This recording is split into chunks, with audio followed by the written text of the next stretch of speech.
हमारे बहुत सारे भाई बंधु और हमारी बहुत सारी माताएं बहनें अपनी मनोकामनाओं की पूर्ति के लिए मंदिरों में जाती हैं, व्रत भी करती हैं।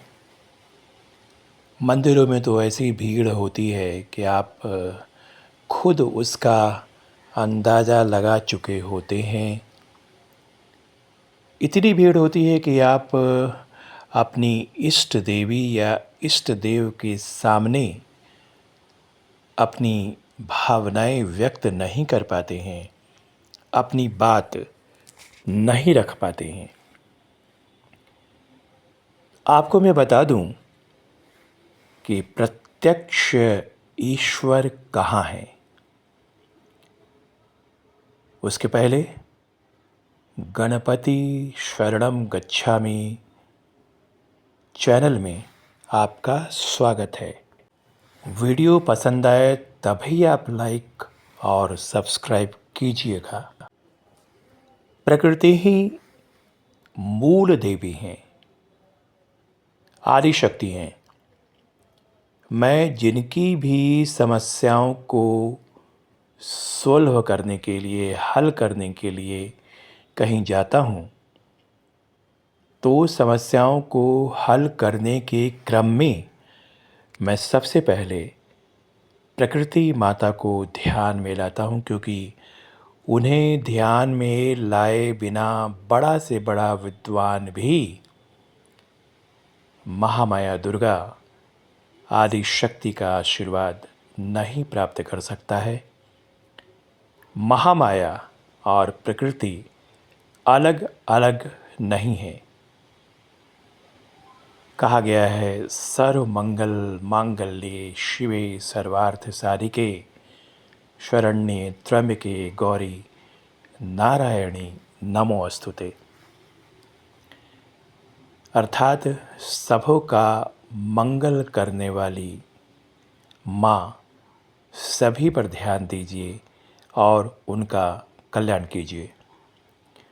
तो यह जो कल्याण हो रहा है, यह जो मंगल हो रहा है, आप ध्यान दीजिएगा कौन कर रही है। वायु के द्वारा हम लोग सांस लेते हैं, अग्नि के द्वारा उष्णता मिलती है, पानी यानी जल हमें ठंडक प्रदान करता है, आकाश हमें छत देता है और पृथ्वी हमारी आधार भूमि है। ये क्या है? ये प्रकृति के ही तो रूप हैं। हमारा पल पल प्रकृति पर टिका हुआ है, हमारा अस्तित्व ही नेचर पर टिका हुआ है।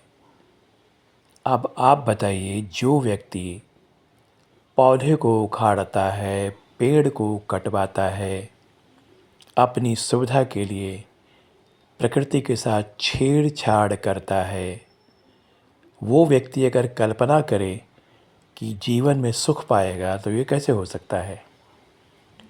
प्रकृति की आराधना किए बिना कोई भी व्यक्ति माता का आशीर्वाद नहीं पा सकता है। तो और प्रकृति के बहुत सारे मंत्र हैं जिसके बारे में बहुत लोग जानते भी नहीं हैं। ऐसे लोग जिनकी बड़ी बड़ी मुरादें, बड़ी बड़ी मनोकामनाएं पूरी नहीं हो रही है, बड़ी बड़ी मनोकामनाएं, उन्हें पूरा करने के लिए प्रकृति की शरण में जाना ही होगा। प्रकृति के मंत्रों के द्वारा प्रकृति का आह्वान करके उस व्यक्ति के लिए जो हम लोग कल्याण की कल्पना करते हैं, तो उसमें सबसे पहले हम शपथ दिलाते हैं कि वो व्यक्ति ज़िंदगी में कभी किसी पौधे को नहीं उखाड़ेगा, किसी पेड़ को नहीं बर्बाद करेगा, और उससे शपथ यह लेते हैं कि कम से कम 5 पौधों या पेड़ की उत्पत्ति ज़रूर करेगा, अर्थात 5 पौधे या पेड़ ज़रूर लगाएगा। उसके बाद हम लोग आह्वान करते हैं, ध्यान करते हैं, तो आदमी की बहुत बड़ी बड़ी मुरादें, बहुत बड़ी मनोकामनाएं भी पूर्ण हो सकती है। देखिए, इसी ब्रह्मांड में सब कुछ है। इसी ब्रह्मांड से प्रकृति का बहुत गहरा संबंध है और यही परमात्मा है। प्रकृति और परमात्मा मिल कर के होते हैं पूर्ण ब्रह्म। पूर्ण ब्रह्म पर पल आपके ऊपर दृष्टि रखे हुए हैं, हर गतिविधियों को देख रहे हैं। तो आपको प्रकृति का सम्मान करना चाहिए, तभी परमात्मा प्रसन्न होंगे, तभी आपका जीवन सुखी होगा।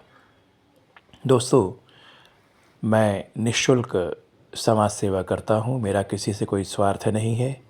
आप में से कोई भी अगर चाहें कि कुछ पूछूं तो यूट्यूब के मैसेज बॉक्स पर आप अपना फ़ोन नंबर, नाम और पता भी डाल सकते हैं, ताकि मैं आपसे समय के अनुसार कांटेक्ट कर दूं, संबंध स्थापित कर लूं। मुझे आपका प्रेम और आदर चाहिए। बहुत बहुत धन्यवाद।